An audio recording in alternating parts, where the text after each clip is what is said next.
Welcome to the latest edition of Lunchtime Learning. I'm absolutely delighted today to be joined by Valerie Bannister. Valerie is the National Lettings Director at LSL. And not only that, Valerie's had a very short time in the industry. And last week, I had the pleasure of seeing Valerie awarded the Lifetime Achievement Award at the Negotiators. So firstly, congratulations on that award. Secondly, thank you very much for joining me today. How was it for you last week?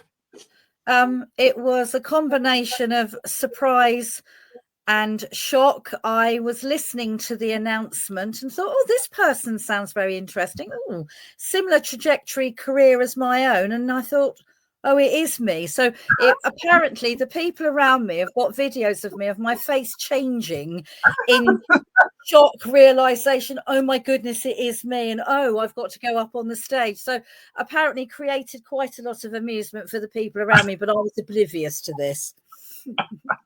Amazing. So thanks for coming on. So how did you start to get involved in the property industry and agency itself?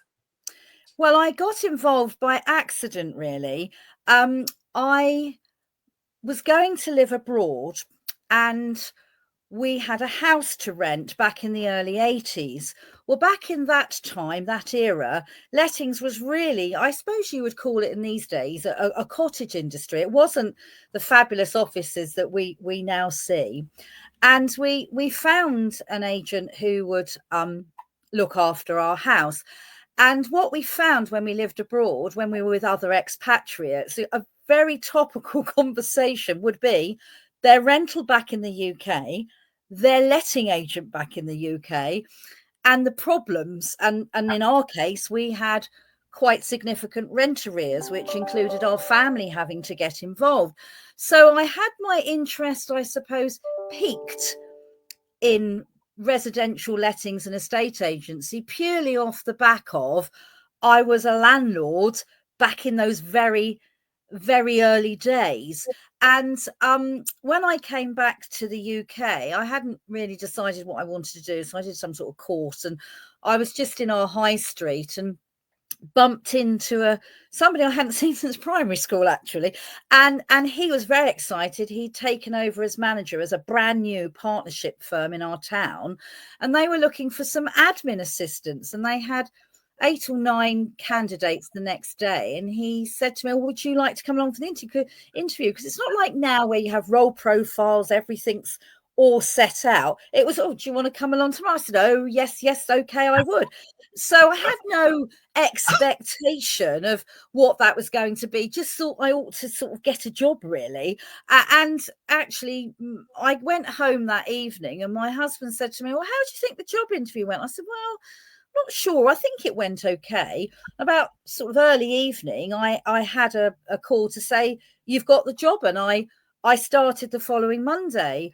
But I was quite lucky because I started estate agency in the early 80s. And it was at that time in residential where it was wildly exciting because you all had great stock, great properties, and people were coming in. And do you have this sort of criteria? And you always had the right choice for them. And I found it quite exciting. But after about 3 months, though it was exciting, we were opening up a lettings department. And the person that they had appointed didn't quite work out. And they said, oh, would you like to do it? I said, oh, yes, I'll have a go at this. And moved into what was literally the broom cupboard at the back of the office. I was wildly excited that I had my own office, stroke broom cupboard, to start off my little empire of lettings. So I feel quite lucky that I learnt lettings in the old way. And the partnership firm I worked for, the registered office address was in Winchester, was heavy military army. I worked in a big, strong naval town, but we came from quite an enforced military background, if you like, in terms of our processes and procedures. So we actually used to march people in and march the tenants out. And we use that term so that the HM Forces landlords would feel comfortable. So I had a really good grounding of different types of landlords, different types of of tenants, and life was a bit more straightforward then. You found a property and you rented it to a tenant. You didn't have you did have legislation, of course, but nowhere near the checklist of documents that you have now. It's crazy. So from there, where did you end up going? Well, the partnership firm I worked for was then part of that massive big acquisition sweep in the 80s when the Prudential and General Accident were buying up estate agency firms, essentially to use that as a vehicle to be able to cross-sell all of their products. So our partnership firm was bought out by General Accident. And General Accident hadn't kind of realised that when they were buying all these estate agency firms, they had all these little lettings operations all over the country. And they looked at our partnership firm, and we had massive lettings legislation expertise. And they said, "Oh, right, this firm here is going to be the front runner. You're going to look after all of our lettings across the country." So I suddenly found myself up and down the country on these new acquisitions. And it was a really good learning curve for me, because the firm I worked for, I don't mean this to sound conceited, and sometimes we did make mistakes, but more often than not, we ran a tight ship and we did things correctly. So I didn't really have a lot of exposure. What happens when you don't do things right or right first time, what that knock-on effect is. And, for any of you listening that deals with lettings, sometimes the mistake or oversight can be a slow burn before it manifests itself. So it's a really good opportunity for me, because I saw all of these masses of different independents all across the country, all operating in very different ways, doing all sorts of things. And I had a really steep learning curve of, my goodness me, if you don't have this in place or that in place, or you don't do it that way, this is the risk of what happens. So I actually had a massively good positive development through the back of going to all of these acquisitions that we had across the UK. Okay, so bringing that back now to help people today, what sort of lessons could they learn from that? Well, I think today, an HR person would probably say, "Oh, you should change jobs every 2 to 4 years." And I get that about keeping your development fresh, your CV fresh. I think it's about, how do you develop your skill set to future-proof you for your career that you want to have, and to keep relevant in the industry you want to work in. I was just I say lucky, but I did have to work very hard, that I was in a firm that was going places, adapting, changing, moving. And I had lots of career changes in my company. Now, if I'd have wanted all these changes and development to my career, I possibly otherwise would have to have changed jobs very regularly. So I would say to anybody, even if you do want to move or you want to stay where you are, it's about plotting out, where do you see yourself in the next 3 to 5 years? Have bite-sized chunk career paths to look at, because life changes come into your life, in the journey, that you may not have contemplated or factored in, that make you rethink, well, what's the right life work balance for me at the moment? So it doesn't matter how you change to fit your life work balance, if in the backdrop you've got some idea of what your goals and objectives are that you want to achieve. Definitely.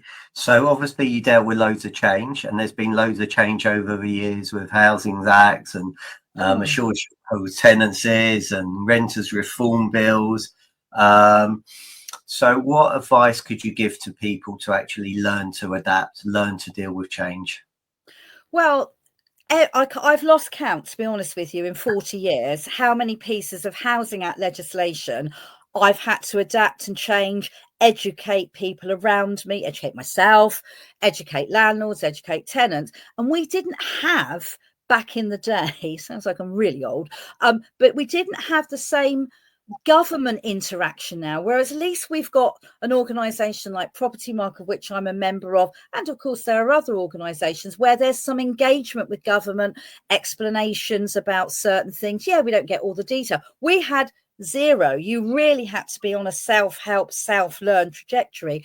And all I would say about any changes that come your way, change management and adapting to change is a skill set. You've got to get everybody on board the bus for the bus of change, because you all need to be on the journey together. You might actually get on and off the bus at certain times when you don't quite understand things. And it's good to be collaborative, good to be open and transparent, understand other people's points of view and concerns. So the journey works together for the common goals of your team, your company, and your customers. And I am absolutely of the opinion, for any change that anyone has to deal with, there is always an opportunity. It just depends what lens you see things through. But my lens is always glass half full and positivity. Okay, so what opportunities do you see there to be with a renters reform bill then? Well, I think there will be an opportunity for letting agents to shine, to really show the wealth of knowledge and expertise they have to support and guide landlords. This is our day job. We do this all day, every day. It is reasonable that we want to be as good as we possibly can to be able to help support and get other landlords into our business, and to actually explain to landlords whose day job is, I couldn't do somebody else's day job. I'm not trained to be a teacher. I'm not trained to be a doctor. Whatever career a landlord may have, that's their specialism. Lettings and the Renters' Rights Bill and the journey that will take us on is our specialism. So come to us. Let's showcase our expertise and be the local expert in the area. I think where we have to adapt and change is, it's very easy to reassuringly say to a landlord, oh, don't you worry, we'll do that for you. Oh, yes, we can take care of that. What we've got to do is explain, don't worry, we can do this for you, but let me explain what that actually means. Because I think sometimes it's very easy for a letting agent to sell themselves short of just what expertise we have. I mean, there's over 170 pieces of legislation. Now, thank goodness, we don't need to know 170 every day. And there's some pieces of legislation that I don't access very often. And I have to think, oh, my brain's whirring around here. Let me find it. But you can't expect a landlord whose day job is some other complete expertise to be able to do that. So I would say to any agent, embrace the Renters' Rights Bill. It's coming. We all need to get on board the Renters' Rights Bill bus, as I call it. You mentioned about being a specialist in lettings. For me, agents have got a bad name. Obviously, you mentioned Property Mark, and we'll go into that into a bit. But how can letting agents and property managers demonstrate their expertise? Because we're not trusted. Estate agents aren't trusted. Letting agents aren't trusted. I won't say on live on air what most people think of us. And actually, I really believe that the consumer actually doesn't understand what an exceptional letting agent, an exceptional property manager actually does. How can we go away and change that opinion? Well, first of all, the customer perception, your average consumer perception, would be that the letting agent they're dealing with is qualified. There's just a natural assumption. And I think some of it's up to us to explain what that differentiator is if you are operating in a marketplace where there are agents who don't have a qualification. Now, of course, you can have a Property Mark qualification. Rightmove offer a qualification which is accepted as accreditation from Property Mark. There are other qualifications, but we need to explain why it's important we're qualified and that we understand legislation and other elements of health and safety.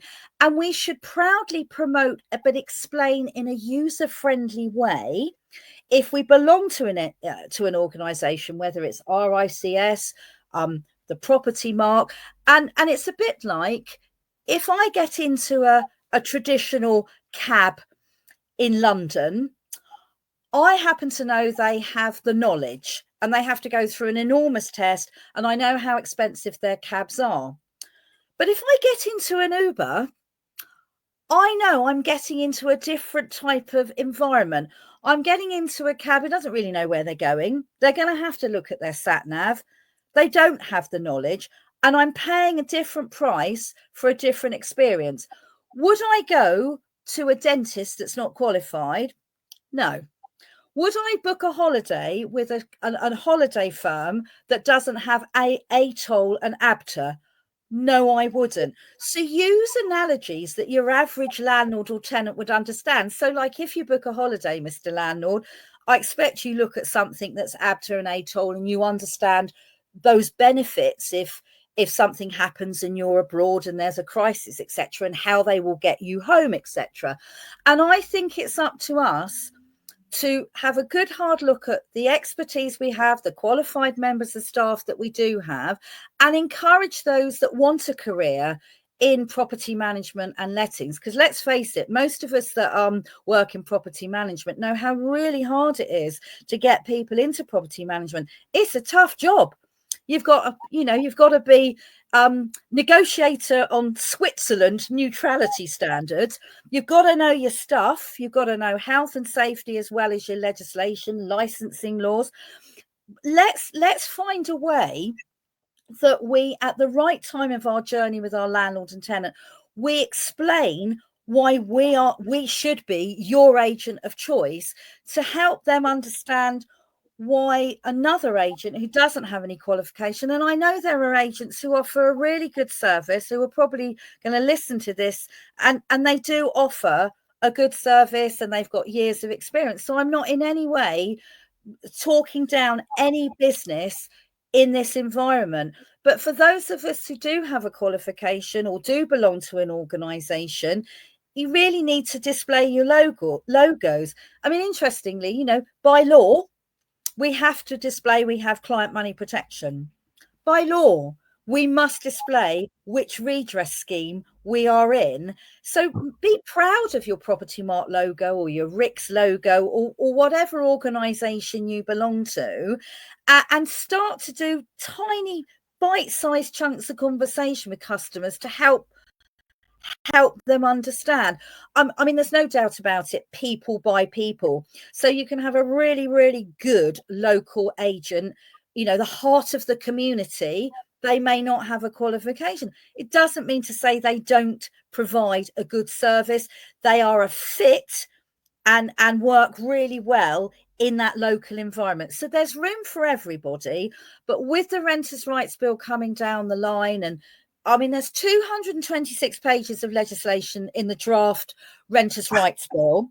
And I've just been the table of amendments between the 22nd of October and the 5th of November. And there's something like 237 pages of conversations and debates that I've had to read. Now, it's my day job. I can tell you my head nearly fell off because it's just so much information. But that's my day job, and I have to find the time to read it. I might read it at night when I'm lying in bed. And actually, my top tip for anybody who has trouble going to sleep, pick either of those documents up and you'll be in a sound sleep within 10 minutes. But what I'm saying is I try to keep up to date and relevant with things. And, for any letting agent out there, we've all got busy day jobs with everything else we've got to do, customers to get back to, and this big add-on is trying to keep ourselves up to speed with the Renters' Rights Bill. That's it. In my opinion, I could do that and nothing else, but clearly I do have lots of other things to do, like everybody else on this call. Okay, thank you for that. And I think you shared some great tips, especially for going to sleep there. But I loved your analogy between taxis and Uber and all the different things.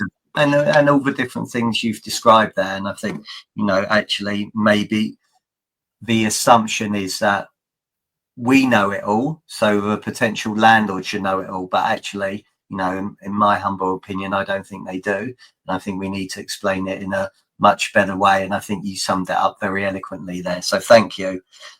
Coming back to property managers. So, and most probably, if we start with property managers, and I ask you the same about lettings negotiators, what do you think it takes to find, or what do you think it takes to be an exceptional property manager? One, and two, where do you find these people?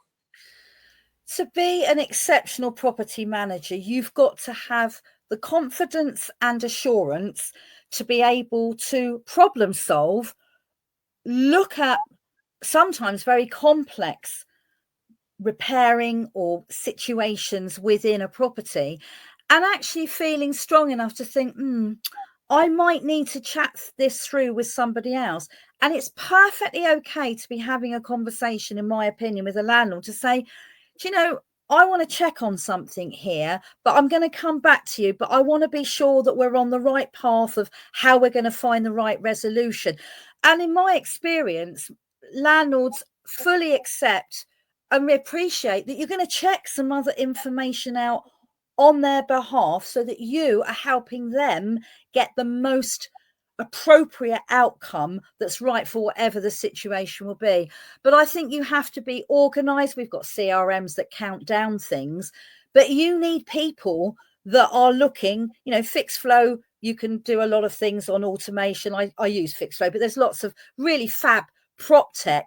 They're an aid. They don't completely replace property managers who have to look at a complex web. How I describe myself, there's something odd about the way my brain is wired. I've never quite worked out what it is, but there's a film, I think it's called Entrapment, and Sean Connery's in it, and Catherine Zeta-Jones is also a star in it, and they're high-class diamond thieves. And Sean Connery comes down on a sort of on a strap line, and he has to come down along all the sea of the red radar lines to stop them going off so that he can steal the diamond. I'm one of those strange people that as soon as I see a problem, I'm seeing all the red radar lines, and the diamond I've got to get to is the problem and how I'm going to resolve it. But I immediately see all the obstacles just flashing at me before I can get to the diamond. So I'm strange but lucky that I have that thought process. Now, fortunately, most people aren't wired like me. And I think property managers tend to have a methodology in how they work. But the more complex problems you look at, the more you look at difficult situations, honestly, you build this enormous bank of expertise. Now, I work in a franchise environment, and our franchisees can come and ask me for advice. And often they say, I don't know if you've had this experience, but in 40 years, there aren't many things, shock horror, that good or bad, that I haven't come across. But if it was something I wasn't familiar with or I couldn't quite remember, I'd say, well, I think it's probably this, but let me go away and check. I want to be right with you. So I think property managers build a wealth of knowledge, and often I think are quite modest about the knowledge base that they have. And my top tip to anybody, I even now, I make sure not to do with the Renters' Rights Bill. I'm reading all the time about Renters' Rights Bill. That aside, I read some technical piece of information every day. Sometimes it's only a 2-minute read, actually. Sometimes it's a 5-minute read, but I make it my discipline to read something every day. Sometimes I'm completely absorbed in some technicality on the Renters' Rights Bill, and that's taken my learning allocation that I've given to myself. And it's just finding the time, because I think it's important. And anyone who knows me that's listening to this will know I am the most strangest person that comes out with a random piece of technical MI. And I'll be the first to say, well, I can't remember where I actually saw it, but I read this article. And actually, it's because I'm interested in the job that I do. So for property management, it's always about reading articles. If you have a firm that supports your learning and development, go on different property management courses. If you can help yourself and self-read, there's loads of things that you can. I'm always looking stuff up to read. And this is the one thing I would say about this lettings industry. If you love to learn something new every day or every week, this is the industry for you.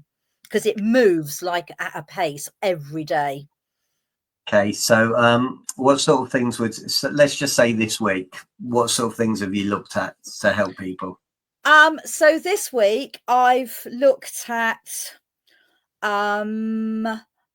deed of guarantee, digital signature versus wet signature, training and education for negotiators, which would need to be some generic overarching with the same as a property manager and a valuer, but then how you bespoke down into expertise for a negotiator, a valuer, and a property manager.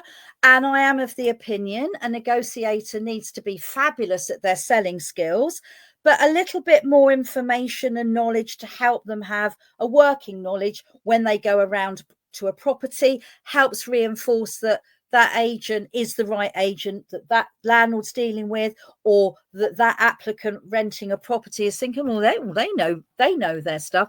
And you don't know that your lettings negotiator of today is you're going to be your valuer for tomorrow. So it's looking in-house at all of the people you have, is if there is any internal development.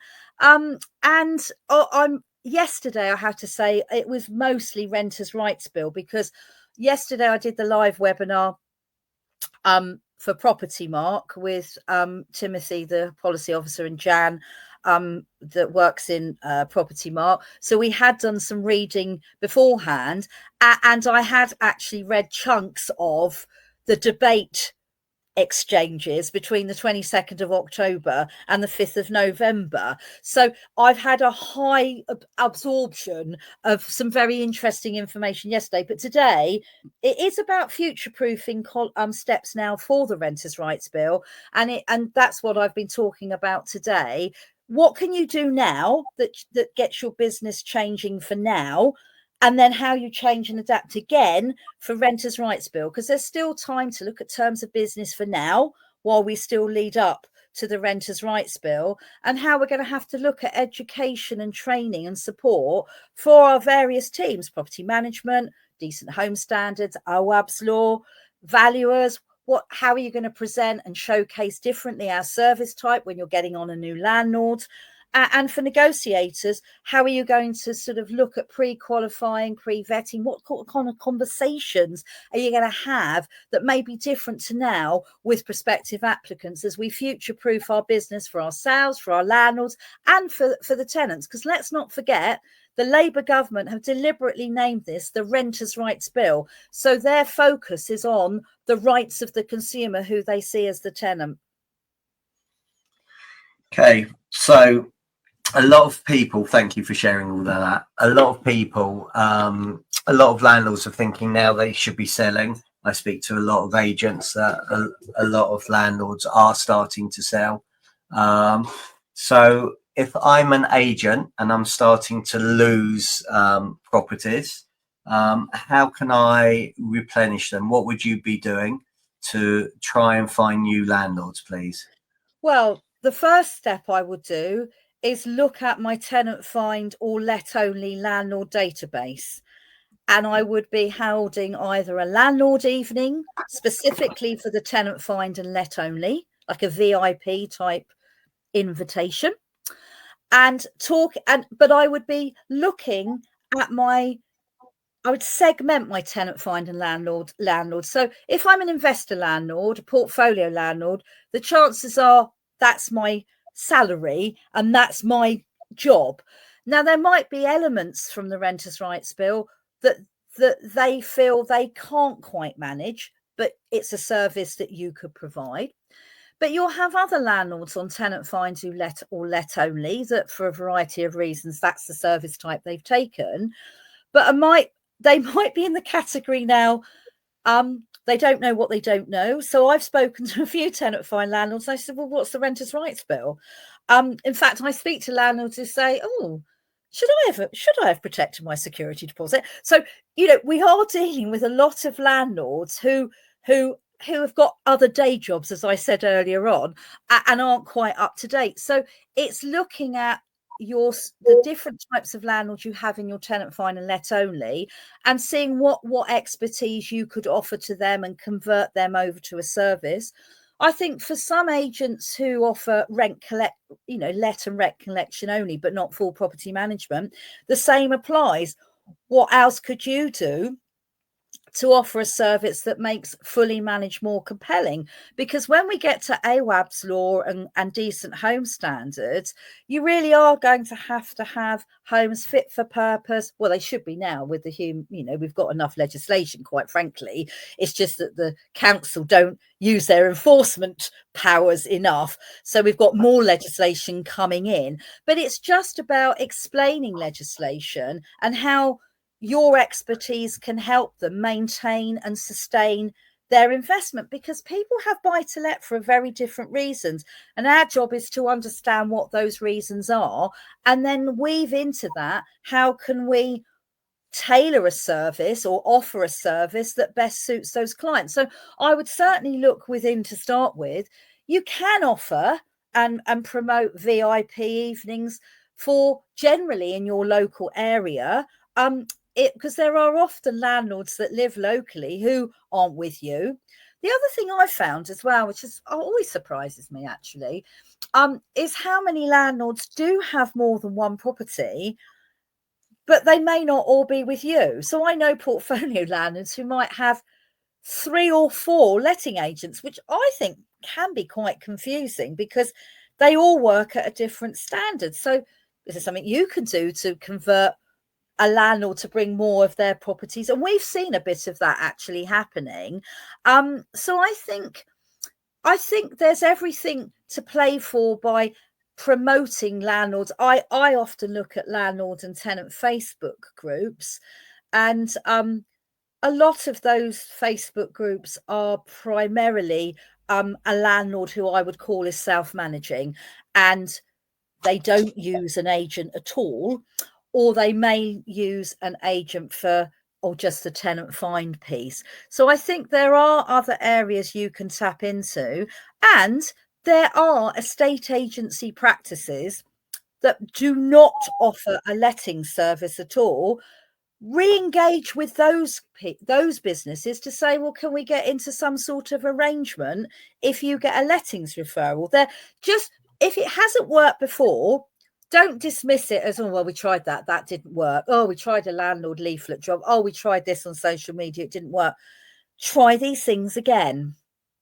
I think keeping a social media presence up to date with your expertise, I know it's hard for businesses because we all say how busy we are, but when I started in the 80s, imagine a business with no tech whatsoever. So the only way we could showcase our properties was our window display. That was our website and our portal. And we had to have really good communication skills because we dealt more with footfall. So some of those things, look at how does your window look? Are you beckoning new landlords in? Does it link up with what your social media messaging can be? I'm not a social media expert at all, and I'm sure some of you engage social media experts who can help you with that. There's several out there that will help you design something for your business proposition, I'm sure. So in the industry, who do you admire on the social media that you think people that should be following? Oh, that's a different one. That's a difficult one, really, because I'm not a social media guru, and people probably know this.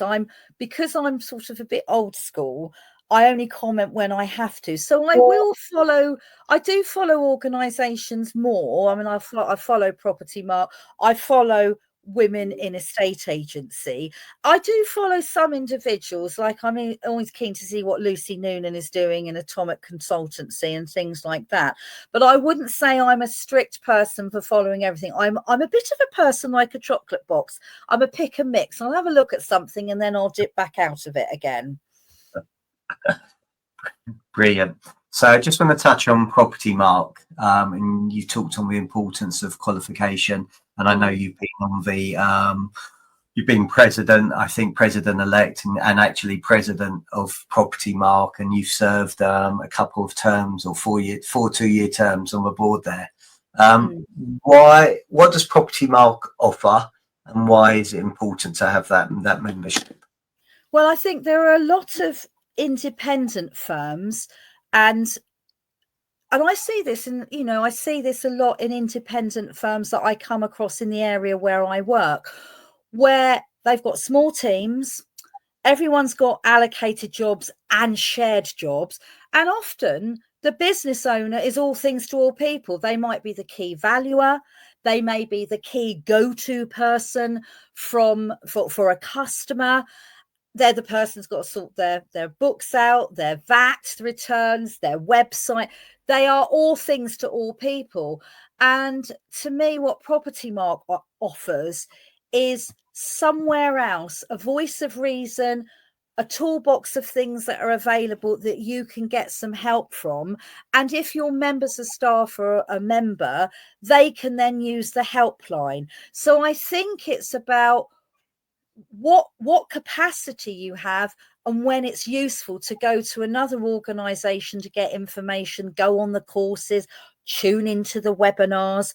I mean, since COVID, it's really interesting to me how the industry has adapted since COVID, and that we do more stuff on remotely, and remote does have its place, but some things are really good face to face. So I think some of the classroom training is ideal because you then get the other interaction with some of the other delegates. I know there's a cost in getting people to the training, and it's a whole day out physically of an office. So I think a hybrid mix of remote training and webinars is good, as well as actually face to face. So Property Mark for me, I can see it's not what I think, it's what members say to me. And if you work in a large organization, a lot of large organizations have in-house teams like training and things like that, but they will make reference to expertise that they need to check up on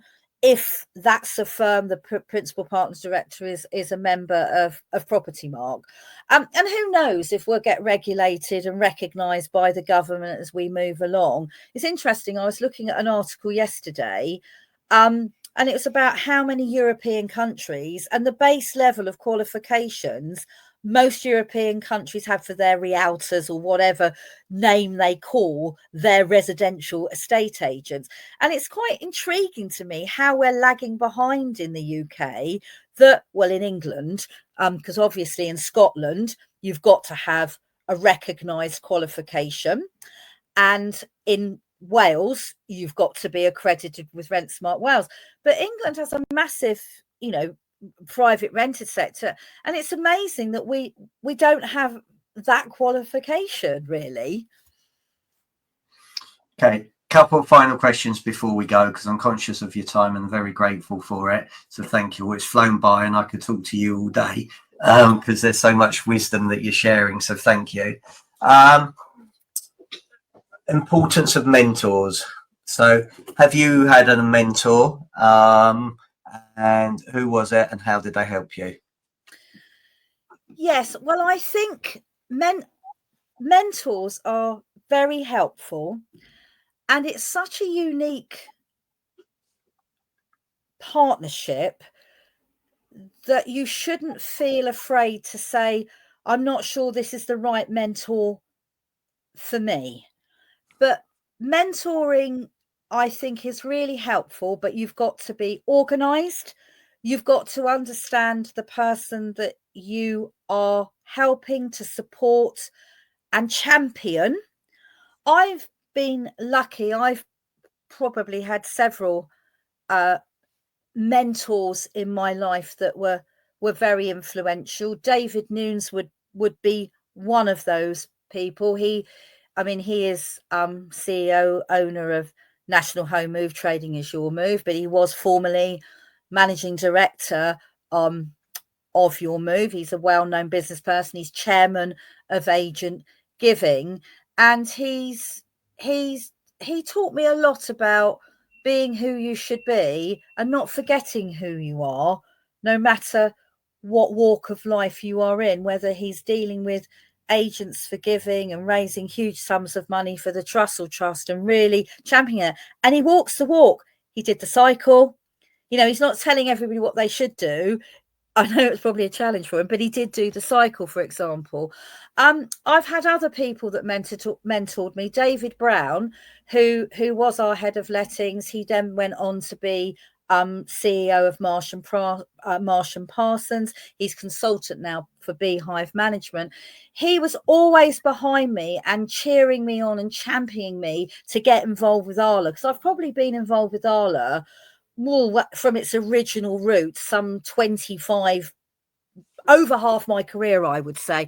And he was always there. You do it, you go for it, and was very supportive of that. So I haven't really had the difficulty of someone who wasn't there to champion and support me. But it may be a two-way street, because I was always ready to have critique feedback, always prepared for critique feedback, and was always on a quest to learn and be better. I just want to be the best I possibly can. You can't be perfect, and I'm not perfect. And a top tip, a line manager told me many years ago, early into my career, he left a note on my suitcase, my briefcase one night when I was working late. Valerie, it is okay not to be perfect. And you can still deliver a good job. But, you know, I always want to be able to help other people, help support other people.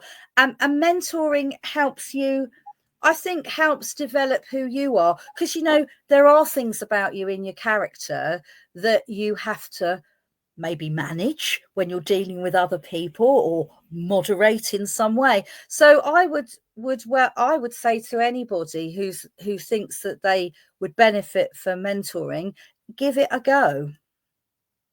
Brilliant. Look, you've been an amazing guest. Thank you so much.